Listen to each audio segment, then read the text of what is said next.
Porque é impossível a gente estar onde a gente está se não fosse por todos os erros. Então essa ideia de que eu voltaria atrás e faria diferente, ela é errada matematicamente, tá? Então essa é a primeira coisa. Mas agora, é óbvio que a gente errou muito. O fato de que ele é um artista muito bom gera com que ele seja muito ruim nisso daqui, e o fato de que ele é muito ruim nisso aqui vai fazer com que ele nunca ganhe dinheiro na vida. Então, para todos os meus amigos artistas, o que eu falo? Cara, arranje um sócio, pelo amor de Deus, que nem goste de arte, mas não consiga não ler a próxima notícia da TechCrunch. Vai ficar incansável até que leia todas as notícias de negócio.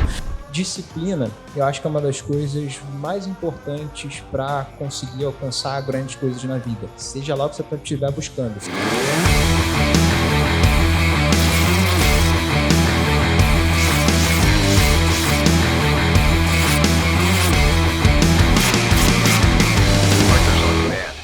Fala pessoal, sejam bem-vindos a mais um episódio aqui do Pod. Hoje você já deve estar percebendo que tem muita coisa diferente.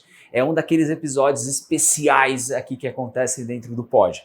Nesse, de verdade, eu tô até arrepiado que a coisa é boa. Seguinte, eu vou disponibilizar para vocês um trecho, ou melhor, um pequeno fragmento, assim, uma migalha. Por que eu tô falando desse jeito? Porque de verdade, você vai perceber que no final você vai falar assim, pelo amor de Deus, eu quero saber um pouco mais disso. Mas calma que eu vou te explicar. Seguinte, nesse episódio de hoje, a gente vai disponibilizar para vocês um Q&A que aconteceu dentro do PXPE. Se você não faz ideia nem do que é o PXPE, deixa eu abrir aqui um pop-up e te explicar um pouquinho desse evento.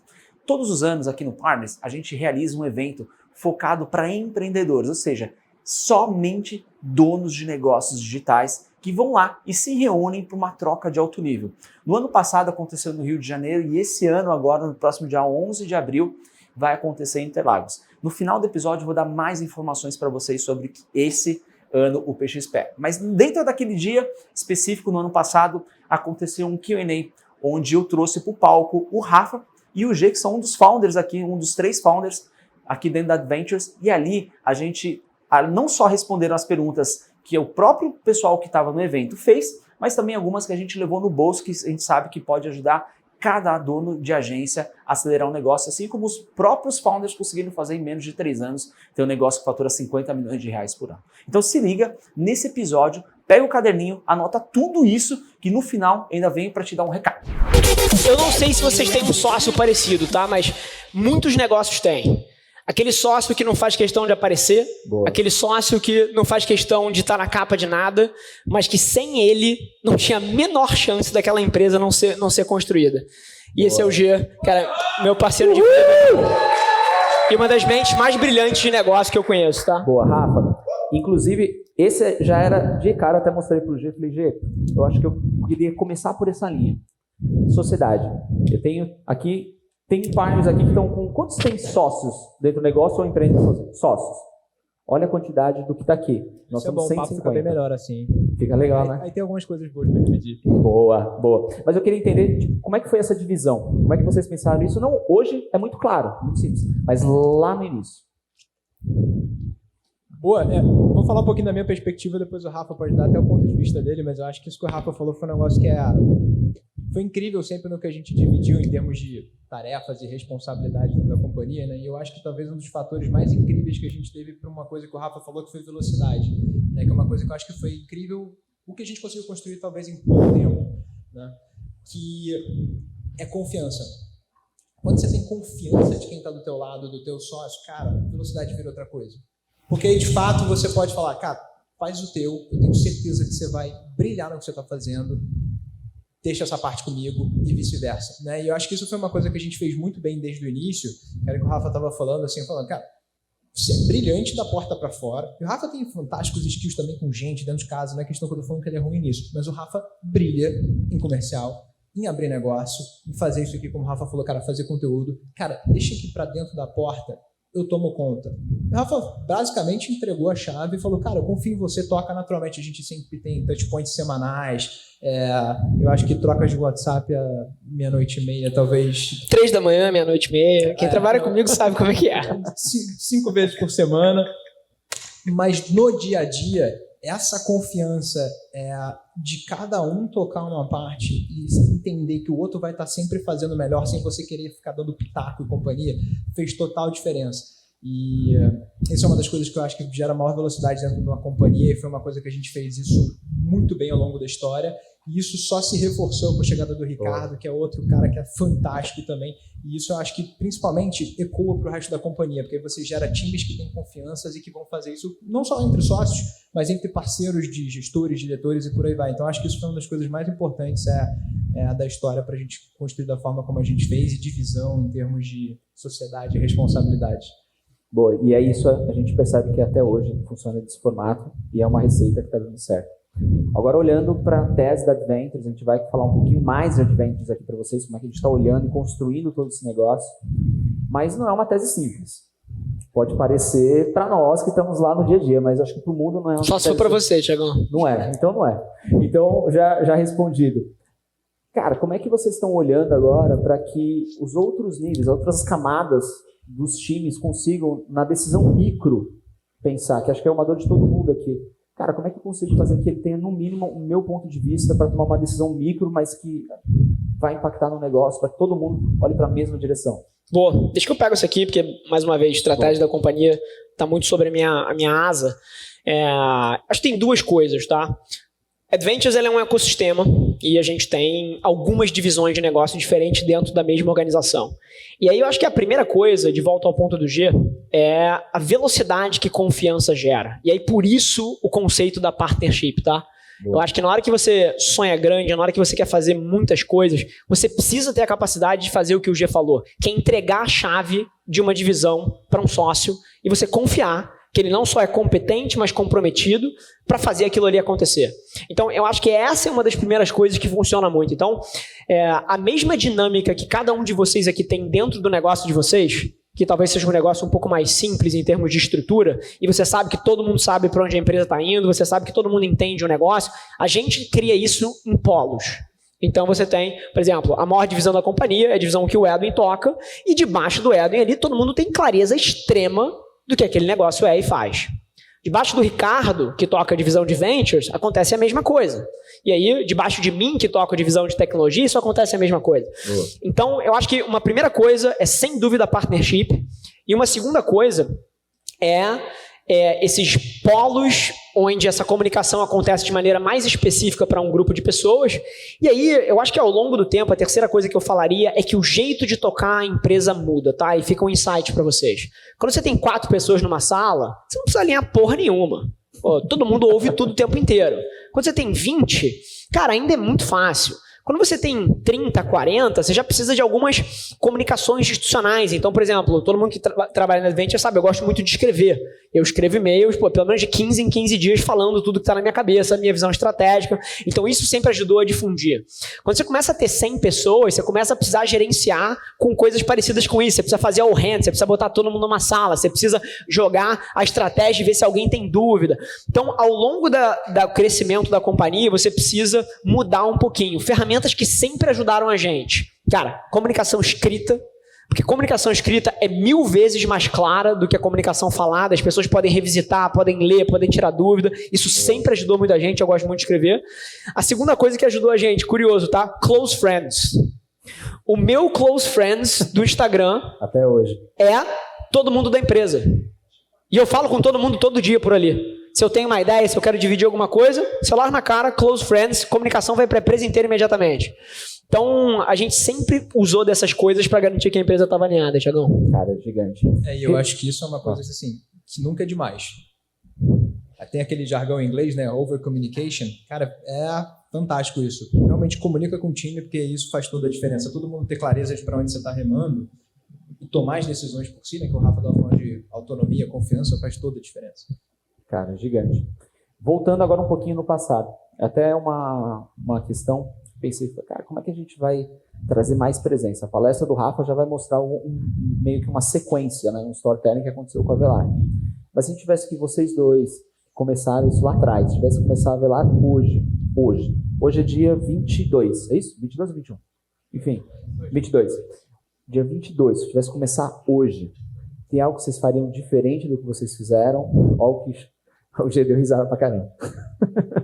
A gente vai ter respostas totalmente diferentes entre eu e o Gerard. Então vai ser curioso, quero ver as duas respostas. Eu quero ver o Gerard primeiro. Boa. Honra, a gente colocou na fogueira. vendo? Esse que é só... Tá vendo? Não tem um sócio como esse, viu, galera? Esse aqui tudo é fachada. Bota na fogueira, mas... Boa. Eu já sei qual é a resposta do Rafa. Esse que é o bom de estar com alguém há tanto tempo, né? Mas várias. E eu fico, o Rafa que falaram aí que não faria nenhuma, mas depois ele vai complementar. Porque eu acho que nessa jornada, o que a gente fez, a quantidade de erros que a gente fez, e ainda faz, tá? Longe de estar perfeito, tem coisa pra caramba pra melhorar.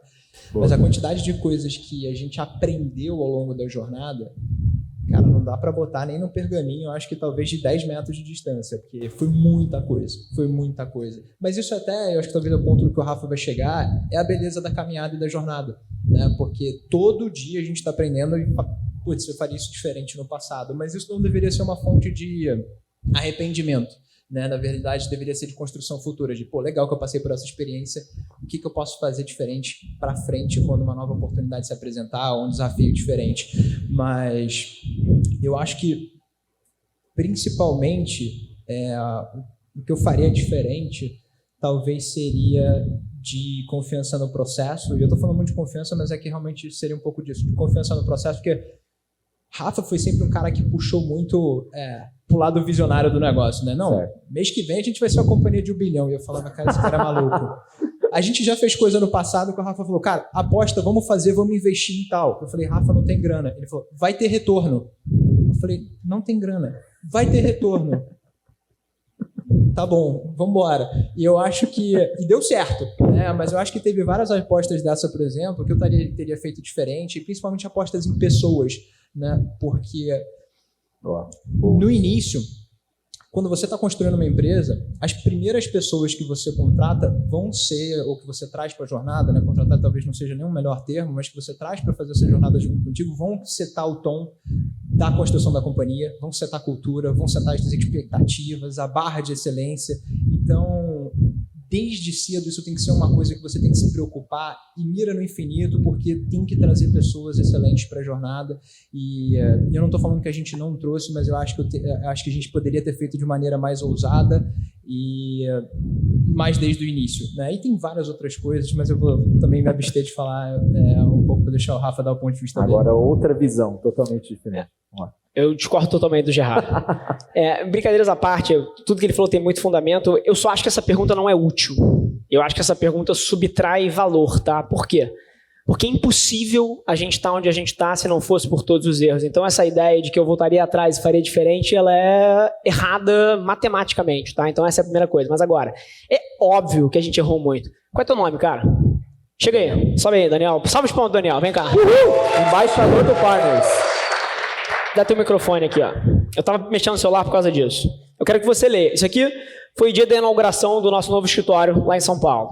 E aí, pô, mandei a foto pro G. O que eu escrevi embaixo? Leio pra galera. Bicho, o cara quer que eu leia em inglês, velho. Não tem essa dicção. Ó, we write together, we die together. Foi o que eu escrevi pra ele. Aí ele, amen to that.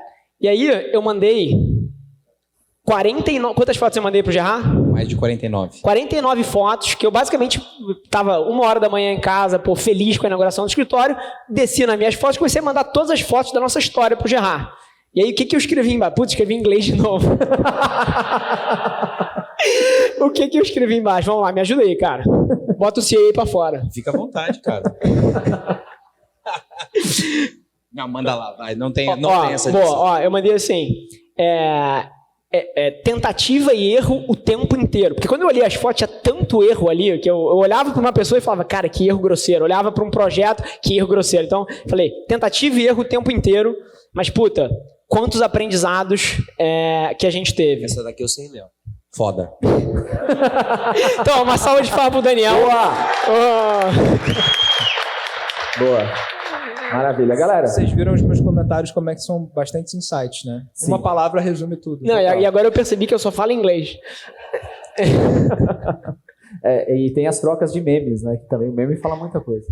Não, mas esse é o especialista, é o Eder. É o Eder. Depois vocês chamam ele ali. O Eder conversa sobre PNL com meme. É fantástico. Galera, vamos abrir para perguntas?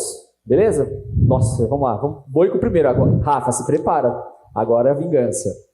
Boa. Vai lá, Boi. How you doing? Primeiro que eu vou ter que voltar para aula de inglês, já sei, segunda-feira volto, pode deixar, fica tranquilo. Bom, já começou o dia, né, com aquela lá no topo, né? Boa. Dentro da Boico hoje, a gente se espelha muito no que a Adventures vem construindo, né? A gente está indo para essa linhagem de ecossistema, de criar verticais e tudo. E eu sou o retardado acelerado dentro da companhia, que todo dia chega com uma ideia e quer sair fazendo. Que é mais pro lado do Rafa. Gostei da primeira palavra, tá? Só, né? e o meu sócio é o cara analítico que coça a cabeça e fala: não vale a pena, não vale, vamos embora, né? Então me identifico bastante. Só que o que eu queria ouvir de vocês é o seguinte, dos dois. O que vocês levam em consideração, claro que é totalmente diferente, na hora de vamos criar essa vertical, né? 60% deu errado, 40% deu certo, super, isso acontece com a gente também. Mas para onde que vocês olham? Tem a oportunidade, isso vai resolver um problema, vamos olhar para o investimento. Tipo, eu queria um pouco mais claro isso para que eu consiga também olhar dessa forma. Bom, eu posso falar como essas ideias nascem para mim e quais que eu alimento, e o Gerard depois pode falar quais que ele tenta cortar, porque ele acha que é insano. Genial. Vamos lá. Inclusive, esse negócio de trazer as ideias, cara, o Gerard e o Ricardo têm frio na espinha. Toda segunda-feira, 10 horas da manhã, a gente tem uma reunião que chama Founders Edge. E o Ricardo fala que ele entra nessa reunião já com frio na espinha, que eu vou chegar com as ideias. Mas de volta ao teu ponto, cara, do meu lado, como é que eu penso, se você está pensando nessa visão de ecossistema, como é que eu olho para o nosso, tá? Cada divisão ou projeto tem que estar em uma de 3 categorias. Ou é uma categoria que é mais uma vez o inglês aqui me perseguindo, que eu chamo de harvest, que é basicamente colheita. Então é alguma divisão, algum projeto que está numa fase de colheita. O que eu quero dessa divisão que está na fase de colheita? Eu quero caixa. Eu quero que esse negócio cuspa dinheiro para o nosso banco. Então, os projetos podem ter essa característica. O segundo é grow. Por exemplo, Partners é uma divisão nossa que está, né, nessa minha caixa de crescimento. E aí, o que eu olho numa divisão de crescimento? É uma divisão que ela pode até queimar um pouco de caixa, pegar o dinheiro que o business de colheita está dando e até usar um pouco dele, mas eu olho muito para unit economics. Então, o Thiagão sabe, eu sou um maníaco da margem bruta. Então, assim, eu olho muito para quão saudável é aquela divisão à medida que ela escala. Ela pode até queimar dinheiro no dia a dia, mas pelo menos o custo para gerar aquela receita tem que estar incrível. Então, são divisões que estão no estágio de crescimento. E a terceiro tipo de divisão é uma divisão que eu coloco na caixa de seed, que é tipo semear, que é uma divisão que pode queimar bastante caixa. E o que eu estou procurando ali é avançar o nosso posicionamento estratégico. Então, é assim que eu penso na estratégia da Adventures. Cada projeto ou está sendo semeado porque melhora a nossa posição estratégica. A divisão de tecnologia que eu toco hoje em dia é 100% isso. Ou ele está numa etapa de crescimento, onde eu estou olhando para unit economics e eu até permito que ele queime um pouco de caixa. Idealmente, ele vai ser break-evado. Ou eu tenho divisões que são divisões de colheita que elas têm que pagar pela festa do resto. Então, é mais ou menos assim que eu olho quando eu analiso o projeto e até o ecossistema como um todo. Boa, gente. Bom, não, acho que o Rafa resumiu super bem. A única coisa que eventualmente daria para colocar em cima disso é que naturalmente a gente acaba depois pegando esse ecossistema todo, a quantidade de projetos, sentar na mesa e decide em cima de o que a gente tem recurso disponível para fazer, né? Porque, infelizmente, a gente não tem recursos ilimitados. Eu acho que ninguém aqui nessa sala tem, né? E você tem que priorizar, né? O que faz mais sentido do ponto de vista estratégico? Naturalmente, você faz conta, né, de potencial de retorno ali. Pô, bota na planilha, o que esse negócio vai dar? Será que só vai ser daqui a 10 anos? Vai ser daqui a 1? E olha do ponto de vista estratégico o que faz sentido dentro do ecossistema que você está querendo criar, né? Porque, eventualmente, tem um negócio que é fantástico, que vai dar dinheiro, by the way, que vai ser um negócio que vai dar caixa, mas será que faz sentido ali dentro? Por exemplo, cara, de repente um negócio hoje que eu acho fantástico é aposta de jogo. Dá dinheiro pra caramba. Pô, faz sentido em alguma caixinha dentro do Adventures? Não. Né? Então tem que tudo tem que se conectar também, é um ponto interessante. Tem que se conectar de alguma forma e tem que impulsionar, muito naquela visão que hoje em dia é super famoso, né? Que todo mundo fica falando de flywheel, como é que isso daqui alimenta o outro e vice-versa, mas a gente tenta sempre conectar as coisas e principalmente fazer priorização de recursos. Esse projeto aqui vai na frente desse, do outro, porque infelizmente você tem recurso limitado e você tem que fazer priorização. E isso eu acho que priorização é uma coisa que talvez a gente não tenha falado antes, mas eu acho que foi uma coisa que fez toda a diferença na história também, porque tempo e dinheiro são duas coisas que você tem que decidir todo dia onde que você vai alocar. E principalmente tempo é um recurso que todo mundo aqui também, Jeff Bezos inclusive, tem 24 horas por dia. E aí priorização vai ser um negócio que você tem que ser maníaco e obsessivo sobre isso, até porque para alimentar todos esses projetos, Se não for o tempo do Daniel, é do sócio, do outro sócio, é do outro analista, é do outro diretor, alguém vai ter que estar cuidando daquele negócio. E aí, dentro dessa priorização, assim, cara, na Adventures a gente mata projeto com a mesma velocidade que a gente cria eles, tá? É isso que eu ia perguntar agora, se quando não tá dando certo, o 100%. corte é cirúrgico. Imediato. Legal. Boa. Obrigado. Próxima pergunta. Tem que ter um pouquinho de limite, porque eventualmente você tem que apostar um pouco mais, né? Tem que saber a hora, Tem mas que assim... Não, matar o projeto não é 2 semanas, gente. É que a galera tem uma noção de longo prazo de torcida. Só tem que ter um pouco de cuidado, que às vezes as pessoas É. entendem errado, né? Mas é aquele negócio não ter medo de tomar a decisão difícil, né? Acho que esse é o ponto do Rafa, que é super importante. Fechado. Júnior. Boa. Fala, Gerard. Fala, Rafa, beleza? E aí, Júlio? Bom, primeiramente, Rafa, obrigado por todo o teu conhecimento, por todo o teu compartilhamento aí de informação. Sou um grande consumidor do teu conteúdo desde fevereiro de 2018. Fãzão mesmo, brigadão, tá? Boa. Cara, eu entendo que partnership é uma estratégia de retenção de grandes talentos. 100%. Né? Ao mesmo tempo que eu também entendo que é uma estratégia no qual a gente vende uma promessa, vende um sonho. Né? Junto com isso, eu também entendo que esse jogo de partnership, ele é um jogo para quem está no game do equity. E para nós que jogamos o jogo do dividendo, como é que você enxerga isso daí? Existe possibilidade de implementar um partnership? Porque, querendo ou não, o partnership, a gente traz uma série de pessoas com uma fatia muito pequena. De um negócio que vai ser vendido por 500 milhões, porra, animal. De um negócio que vai faturar mensalmente 500 mil reais, por exemplo, como é que você jogaria esse jogo? Perfeito. O G pode até complementar aqui, mas eu acho que sem dúvida, tá? A questão é o seguinte, você pega... Eu vou usar até o exemplo do Gerard para responder, tá? O Gerard, antes de vir para a Adventures, trabalhava no BTG Pactual. Estava lá há 10 anos na companhia. E estava para virar sócio, inclusive. E o jogo do o BTG é uma partnership, tá? Talvez a mais bem sucedida do Brasil, em termos de construção de patrimônio, uma das. O jogo do BTG é dividendo. Quanto que você pega, por exemplo, um Rodrigo Góes, por exemplo, que é um grande sócio do BTG, um dos maiores, tá? Cara, quantos por cento o Góes deve ter? 2? Menos? Meio? Fala números exatos por compliance. Assim, estamos citando nomes. Se o Rodrigo Góes tiver meio por cento, é muito. Mas agora, a questão aqui, eu acho que é um projeto sem dúvida diferente, tá? Porque enquanto um sócio nosso entra talvez pensando num exit, e isso talvez seja um projeto de 5 anos, uma partnership numa empresa onde o jogo está no dividendo, talvez demore mais tempo para você construir valor, o que não tem nada de errado. A gente tem que também, cara, ser um pouco menos apressado na vida. Mas uma coisa, eu vou te dar um outro exemplo, tá? Lá atrás eu participei de uma partnership que era com o pai do Gerard, inclusive. Eu saí da faculdade, entrei na empresa, depois de 1 ano e meio ele me deu sociedade e eu tinha 2% da empresa. E a empresa também não objetivava ser vendida, não queria levantar dinheiro nem nada. Mas uma coisa que a gente fez ao longo do tempo foi dividendo desproporcional. À medida que o negócio ia crescendo, apesar de eu ter 1 ou 2% da empresa, cara, já chegou a ter ano que eu peguei 50% do dividendo. Por quê? Meritocracia. O pai do Gerard olhava e falava assim, caralho, a quantidade de valor que o Rafa construiu aqui esse ano é insano. Vou pegar o dividendo e vou dar metade para ele. Então, assim, não estou falando que tem certo ou que é errado, mas sem dúvida é uma estratégia diferente, né? O modelo de stock options e partnership que a gente usa foi muito montado para empresas que vão levantar dinheiro com fundos de investimento e assim por diante. E aí, se você tem um negócio que não objetiva ser vendido, vai ter que ter alguns ajustes ali com certeza, cara. Mas, sem dúvida, tem valor. Porque eu enxergo que é um grande desafio para a gente hoje. A gente trabalha com profissionais que hoje facilmente poderiam ganhar muito mais dinheiro sem estar com a gente. Sim. Hoje, sei lá, um gestor de tráfego, a gente vai pagar 4, 5, 6 mil reais. O cara pode ganhar 10 tranquilamente se ele atender 5 clientes cobrando 2 pila por mês, o que é totalmente possível disso acontecer. Né? Assim como em outros profissionais que podem trabalhar por conta.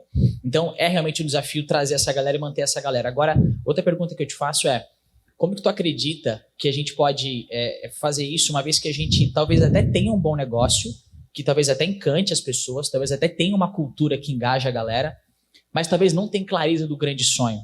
Eu te digo isso porque hoje eu enxergo que a Henk, ela é uma empresa que está num estágio de maturidade, temos infinitamente muito que aprender a crescer, mas a gente está legal. A gente tá, principalmente quem nos vê de fora, talvez, Henk, bacana e tal, mas não está claro o nosso grande sonho, nem para mim. Até um dos caras que está entrando como sócio hoje, que é um rapaz que super se desenvolveu com a gente, comprou uma parte da empresa agora. Mano, a gente tem que desenhar a visão da empresa. Eu não consigo dizer hoje qual que é a minha visão de longo prazo, qual que é o meu grande sonho. E fica difícil para eu conseguir vender a minha ideia, entende? Então, o meu negócio ele pode ser sexy para quem olha, mas não está claro no papel para onde a gente vai. Como é que tu enxerga esse cenário? Cara, foi a minha história durante muito tempo, tá? E aí, é do caralho olhar uma foto dessa, ser a maior máquina de comunicação do Brasil em 15 anos, etc. É incrível olhar uma foto dessa, 3, 4 anos depois. Cara, mas sendo super sincero aqui, cara, papo de sócio. Naquele momento, aquela frase não significava muita coisa na minha vida. Provavelmente eu criei ela porque eu precisava fazer uma apresentação.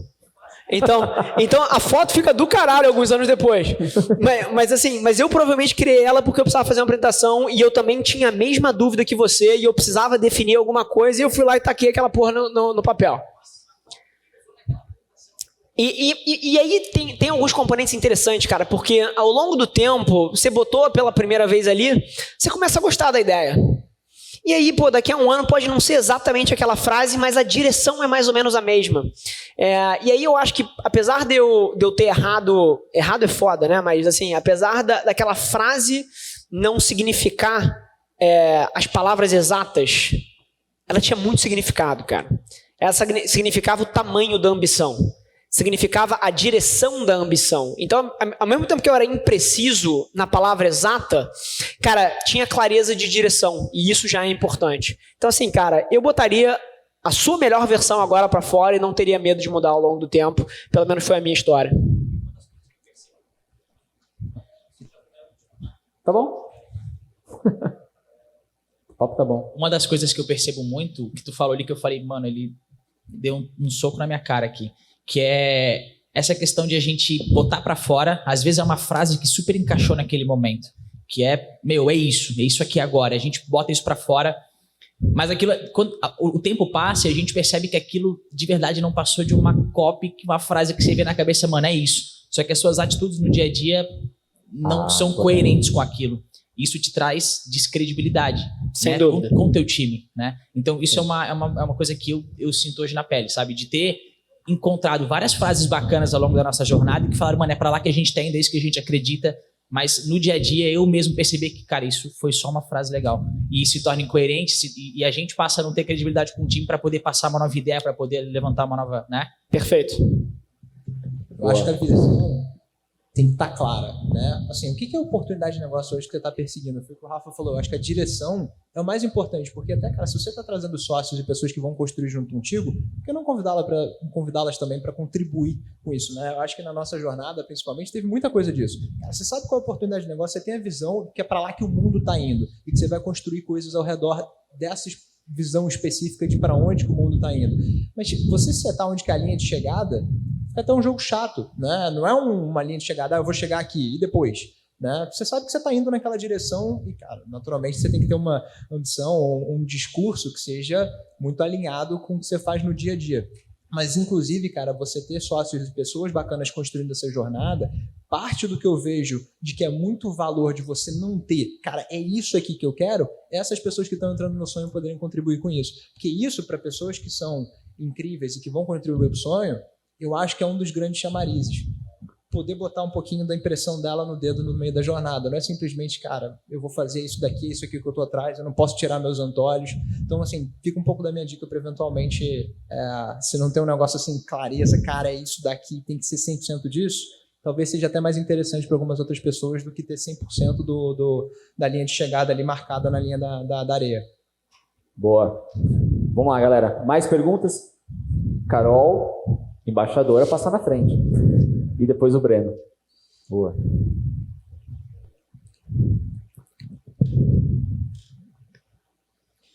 Fala de Rafa. Rafa, eu vou um pouquinho antes do Júnior. Conheço você desde a época da Lince. Você tinha 40... Eu tenho até hoje a conversa sua com meu marido, que também é Rafael, que também tem uma empresa de automação. Você tinha 40 mil reais da Lince. E você falou, eu peguei esse dinheiro e coloquei no marketing. Então, eu te acompanho desde aquela época. Talvez eu não estivesse aqui se não fosse realmente lá atrás. Que história!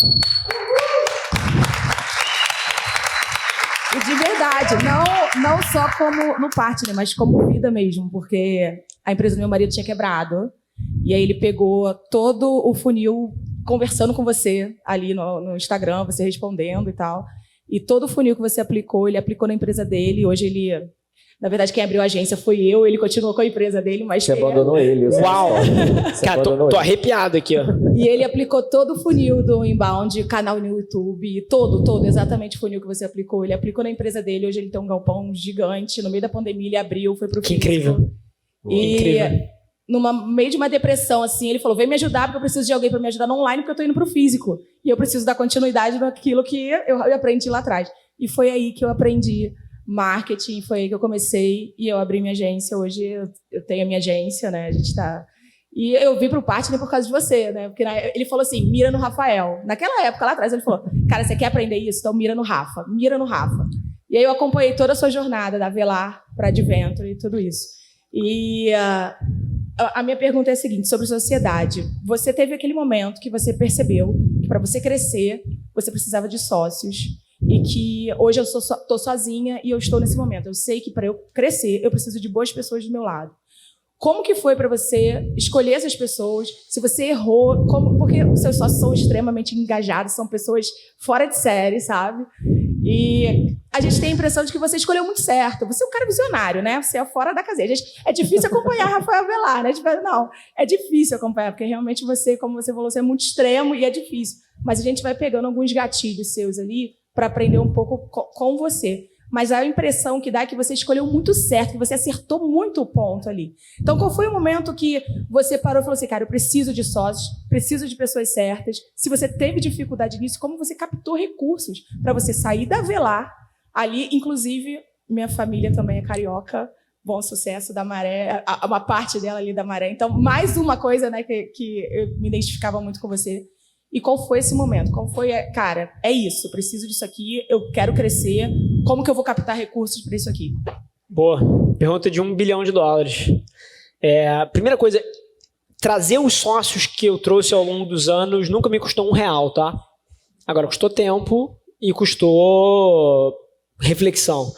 Agora, isso é interessante, se eu tenho alguma Superstar Dimension, se eu tenho alguma coisa que eu acredito que teve muito ROI e quando eu olho para as pessoas eu faço talvez um pouco melhor do que a média, é entender profundamente quem é muito talentoso e quem tem um coração bom. Acho que esse é o meu grande talento, tá? Ter a capacidade de falar, cara, essa pessoa é especial em termos de potencial e... fundamental goodness mesmo, assim, tipo, um coração bom. Eu acho que esse é o meu superpoder, tá? E ao longo do tempo isso traduziu em sócios incríveis. Mas eu não acertei todas as vezes, não. Até porque você não conhece alguém até que você esteja trabalhando do lado dela e principalmente passando por uma situação difícil, tá? Então eu já me decepcionei muito ao longo da vida. Mas eu sou muito acima da média em identificar potencial nas pessoas e um coração bom. Então isso me ajudou muito ao longo do tempo para trazer sócios. E aí do outro lado, a maneira como eu escolhia os sócios e como eu pensava sobre isso, tinham duas coisas que passavam na minha cabeça. Você vai ver que tudo para mim é muito modular. Eu tenho um déficit de atenção incrível, se eu não boto as coisas nas caixas, eu não entendo porra nenhuma que está na minha cabeça. Foram duas coisas. Primeiro, tinham a ver com próximos passos que eu queria dar. Então, por exemplo, você pega a divisão de ventures da empresa. Eu queria começar a lançar as nossas próprias marcas. Aí quando eu olho para mim, eu falo assim, caceta, eu nunca fiz isso na vida. Preciso de alguém que já tenha feito várias vezes. E aí procuro alguém que encaixe nesse perfil. E aí, Ricardo aí, né? Então tem um pouco a ver com os próximos passos que eu quero dar. Então procurar sócios que tenham a competência e já tenham feito o que eu quero fazer muito bem. Porque se você quer crescer muito rápido, você só tem duas formas. Ou você traz alguém que já fez, ou você dá sorte. E eu prefiro a primeira. Então tinha a ver com isso. Isso era uma parte de trazer alguém que já fez.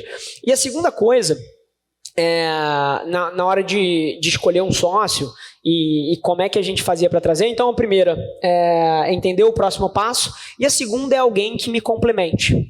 Porque, como acho que você já deve ter visto, cara, assim, eu sou muito extremo E toda pessoa que tem uma área que ela é muito boa em alguma coisa, com certeza essa mesma característica gera ela ser muito ruim em alguma outra, tá? Então todo mundo que é incrível em alguma coisa provavelmente é horrível em várias. Tem pessoas que são mais equilibradas, eu não sou uma dessas. Então ao longo do tempo, a segunda coisa que eu sempre busquei eram pessoas que me complementassem. E aí eu acho que eu investi a quantidade de tempo certo entendendo quem eu era, sabendo quais eram as minhas forças. Inclusive, eu cansei de ter conversas com o Gerard sobre isso, né? O Gerard falando assim, meu Deus, Rafa, você tá fazendo muita merda nesse tipo de coisa. Assim, Gia, cara, você não tem como me querer sendo uma estrela nessa área se você não quiser me aguentar sendo horrível nisso daqui. E ao longo do tempo a gente foi tirando essas coisas da minha mão. Mas já tá rindo. Mas então eu acho que a segunda foi autoconhecimento e saber quais eram as dimensões onde eu era uma estrela. E aí, assim, incansavelmente tentar trazer pessoas que me complementassem. Boa. Excelente, obrigada. E aqui tem uma aspas interessante, tá? Eu vou pegar esse mesmo exemplo e vou tangibilizar por uma profissão. Você sabia que eu acredito que 99% dos artistas não ficam ricos por um motivo? Porque eles não sabem vender. Juro por Deus, tá? Sou amigo de vários artistas. E eu olho e falo assim, cara, essa pessoa é muito talentosa. Muito talentosa. E tá sofrendo para pagar as contas.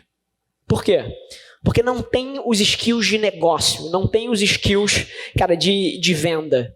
E o fato de que ele é um artista muito bom gera com que ele seja muito ruim nisso daqui, e o fato de que ele é muito ruim nisso aqui vai fazer com que ele nunca ganhe dinheiro na vida. Então, para todos os meus amigos artistas, o que eu falo? Cara, arranja um sócio, pelo amor de Deus, que nem goste de arte, mas não consiga não ler a próxima notícia da TechCrunch. Vai ficar incansável até que leia todas as notícias de negócio. Então, eu acho que é um exemplo que estressa um ponto, mas que fala um pouquinho da minha estratégia ao longo da vida. Boa. Show. Breno.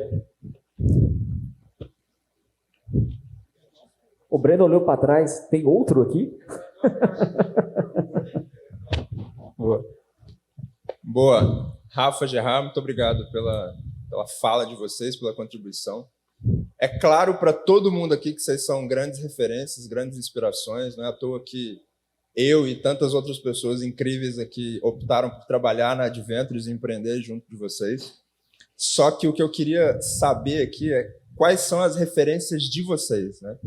Onde que vocês bebem de informação, para onde que vocês estão olhando para poder construir e olhar para o mundo da forma como vocês olham. Quais são as inspirações, as referências de vocês? Boa. Vou puxar um pouco de saco aqui, esse cara aqui, ó. A minha principal é essa daqui. Mas, brincadeiras à parte, e nem é tanta brincadeira assim, na verdade, Rafa foi acho que o pilar fundamental de por que eu tomei a decisão de empreender. Cara, eu acho que tem várias, eu acho que cada um tem que achar as suas referências, porque cada um tem uma visão de mundo diferente, tem um contexto diferente, tem deficiências diferentes. Então, eu particularmente, eu consumo, assim, diferentes referências e dependendo do que eu estou querendo buscar. Por exemplo, vou te dar um exemplo, porque eu também não vou citar uma longa lista de coisas de pessoas que eventualmente eu gosto de referência, mas tem um maluco que depois eu acho que até vocês deveriam procurar, que o nome dele é David Goggins. Esse cara é eu gostei da palavra que você usou, Daniel, retardado, mas ele é retardado no bom sentido, assim, de que ele foi o único cara, por exemplo, que completou os 3 maiores treinamentos militares dos Estados Unidos, né? Os SEALs da Marinha, aí você tem o do Exército e o da Aeronáutica. Ele é o top, nos 3. Eu acho que se tem mais 2 pessoas na história que fizeram isso, é muito. Você fala, pô, mas referência militar e companhia é o drive do cara. Só que isso é o que eu uso para a minha vida como referência de pessoal, de disciplina, de vontade, que era um cara que era obeso quando era adolescente, foi abusado. Você viu a visão que o cara conseguiu pegar, tudo que ele tinha para ser um maníaco depressivo na vida e desistir da vida, o cara virou Guinness World Record de barras em 24 horas, é quase 17 mil barras, uma loucura. Essa é uma referência para mim de um cara que tem uma cabeça e uma disciplina que é completamente fora do mundo. E tem várias outras, eu acho que cada caixinha ou cada super habilidade talvez que você esteja procurando no mundo tem diferenças e eu acho que cada um tem um negócio, mas essa é uma das que eu gosto muito de referência para mim. E de negócios eu acho que tem talvez centenas delas, cada uma com suas fortalezas e fraquezas, mas esse é um cara que eu gosto muito de citar porque assim, disciplina, eu acho que é uma das coisas mais importantes para conseguir alcançar grandes coisas na vida. Seja lá o que você estiver buscando, seja de profissional, pessoal, o que for. E esse cara, para mim, acho que assim, é exemplificação, dicionário de disciplina, mas acho que isso às vezes é umas coisas meio particulares, dependendo do tema, mas esse é um cara que eu gosto bastante de citar como inspiração para mim. E o Rafa é outra, mas de dia a dia, de disciplina também, porque o que esse cara faz, acho que a palavra que alguém usou de extraordinário realmente é fora de série. Isso é uma coisa que eu acho que é super importante. Alguém falou de escolha de sócio, que é uma coisa que me tira da cama, e não só na figura do Rafa, não, de tantos outros, cara, Thiago, Edwin, Ricardinho, pessoas que se admire, porque aquele negócio de você ter o Jeff Bezos, né, como referência, caramba, não, um dia a gente vai botar o homem no Marte, cara, é legal, mas é distante. Pessoas que se admira no dia a dia, que estão ali do lado, que você vê, cara, fazendo cada coisa, e eu não tô falando só de profissional, não, de repente, cara, por exemplo, Marcelo Canella, que vocês viram aqui ontem, cara, pra mim é exemplo de pai. Se um dia eu conseguir ser o pai para minha filha, que o Marcelo é, para os 2 filhos dele, eu tô realizado. Então, assim, cara, pessoas que você admira no dia a dia, porque te inspiram, cara, a cada passo, eu acho que é muito mais importante até do que você pegar alguém que talvez seja aquele pedestal meio maluco que a gente coloca, né, que a gente vê num vídeo, num livro, companhia. Essa é até minha dica, cara, sobre referências, assim, pro dia a dia. Cara, palavras muito sábias do G, tá?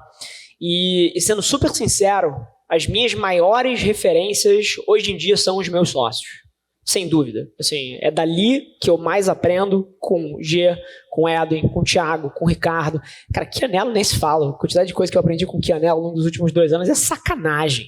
Então, assim, as minhas maiores referências hoje estão trabalhando comigo. E isso, pô, é uma das coisas que talvez eu mais mergulhe na vida, tá? Mas agora, nem sempre foi assim. E aí, as minhas referências que eu acho que moldaram a minha mentalidade são talvez pessoas que vocês nunca ouviram e são curveballs totais, tá? A primeira deles é um velhinho chamado Charlie Munger. Quem aqui sabe quem é Charlie Munger? Levanta a mão aí. Tem 2 pessoas, talvez. Cara, o Charlie Munger é o Gerard do Warren Buffett. É o sócio que tem... Obrigado pelo elogio. Né? Você tá vendo como eu te considero, né, meu? O Charlie Munger é o sócio... Quem aqui sabe quem é o Warren Buffett? Levanta a mão. Aí já é melhor, né? Cara, o Warren Buffett tem um sócio que tem metade da empresa e que ninguém aqui nunca ouviu falar, tá? Chama Charlie Munger. E o Charlie Munger, ele escreveu um livro na história, que depois o Thiago pode mandar para vocês. É um livro que eu já li 8 vezes na minha vida, tá? E o principal conceito do Charlie Munger é um negócio que ele chama de lattice work, que nada mais é do que como se fosse uma teia de aranha. E o que ele fala? Ele fala que a sua capacidade de ter excelentes resultados na vida é dependente dessa sua teia de aranha. Do que essa sua teia de aranha é composta? De conhecimentos totalmente descorrelacionados. Então, assim, você quer ser um homem de negócios melhor? Você vai ser um homem de negócio melhor se você entender de física, de química, de biologia, de negócios, de arte. E ele assim, defende muito que quanto mais completo é esse mapa, melhores são as suas correlações, mais rápidas são as suas decisões, mais criativo você é em tudo que você pensa. E esse foi um dos grandes conceitos que eu levei para minha vida lá atrás, quando eu pela primeira vez tive contato com isso. E o G, assim, que pô, é meu irmão de vida, né, e conhece um pouquinho, cara, ele sabe a quantidade de coisa que eu leio. Assim, eu leio livro de... o livro que eu estava lendo semana passada era um livro de física. Assim, e eu já cansei de ler livros de coisas que vocês nem sabem que existem para literalmente completar esse meu mapa. Então, lá atrás, quando eu não tinha oportunidade de trabalhar com essas pessoas, os meus grandes mentores foram os livros, tá? E eu ainda leio muito até hoje. Mas nos meus primeiros, acho que 3, 4 anos de carreira, eu li talvez 500, 600 livros, tá? Eu não conhecia ninguém, eu não conhecia as minhas referências, e eu entendi que toda vez que eu pegava um livro para ler, eu tinha a oportunidade de pensar durante aquele pequeno período com a cabeça da pessoa que escreveu o livro. Então, e aí eu me apaixonei por essa ideia de completar o meu lattice work. Então, o Charlie Munger, sem dúvida, é uma grande referência. Ele tem várias outras teses muito fodas sobre comportamento humano. Com certeza dei uma olhada nele. E aí a segunda pessoa é um cara chamado Ray Dalio. Quem aqui conhece o Ray Dalio? O Ray Dalio ficou mais famoso que ele escreveu um livro tem uns 2, 3 anos, ele ficou mais famoso. Mas é um cara que eu consumo há pelo menos 15 anos já. Ele foi o fundador e CEO de uma empresa de investimento chamada Bridgewater Associates. que é o maior hedge fund do mundo, acho que ele é um dos maiores, acho que tem mais de $1 trilhão sobre gestão, sobre patrimônio gerido. E o Ray Dalio é uma pessoa muito extrema também. Para vocês terem uma ideia, na empresa dele, todas as reuniões são gravadas, todas. Você está no café, você está numa sala de reunião, você está num call, tudo é monitorado, como se fosse a CIA ali dentro. E ele tem um time hoje em dia que tem mais de 28 pessoas, se eu não me engano, mais de 30, não sei se é 28 ou 38 pessoas, que literalmente recebe todo esse conteúdo e edita todas essas conversas e disponibiliza para a empresa inteira. Então, por exemplo, o presidente da empresa está tendo um call com o VP, só estão eles dois no Zoom. O estagiário pode depois, à noite, ir lá buscar e ouvir a reunião inteira. Ele tem esse conceito de transparência radical tão forte, tão entranhado dentro da companhia. E aí isso é só um exemplo, mas ele tem várias outras práticas e eu, como toda pessoa extrema, adorei esse negócio. E ele tem uma trajetória brilhante, é um grande pensador, ele basicamente preveu toda a crise que o mundo está vivendo agora, 6 meses antes, e já é talvez a 10ª vez que ele preveu o que vai acontecer. Ele é uma pessoa muito diferente. Então eu acho que hoje em dia são meus sócios, mas de fora, Charlie Munger e Ray Dalio foram 2 pessoas que moldaram a maneira que eu penso. Boa. Última pergunta.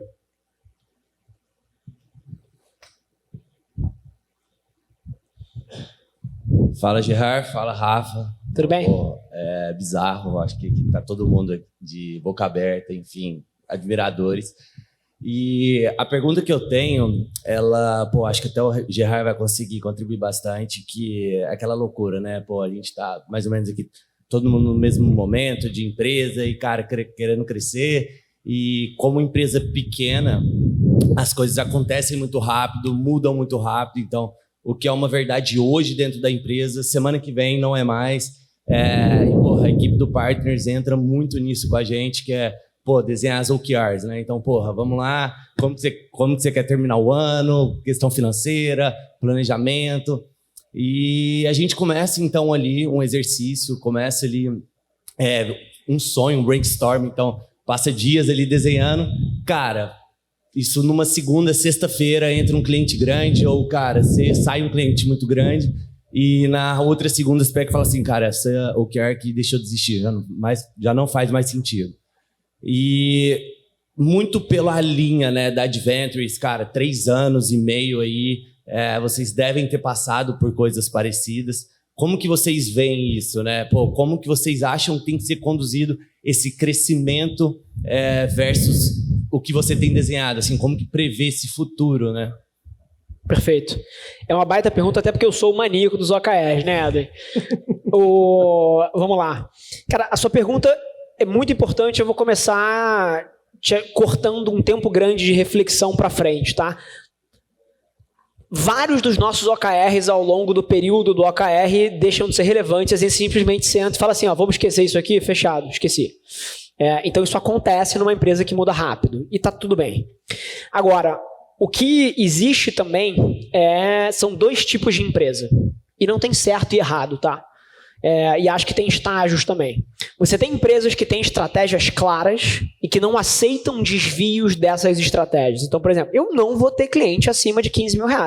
E eu quero montar um modelo de serviço que vai servir os clientes abaixo de 15, dando exemplo, tá? E assim, isso é imutável. Cara, essa empresa provavelmente vai ter uma perenidade melhor nas metas. Agora, tem outro jeito de tocar a empresa, que é adaptar às oportunidades que aparecem.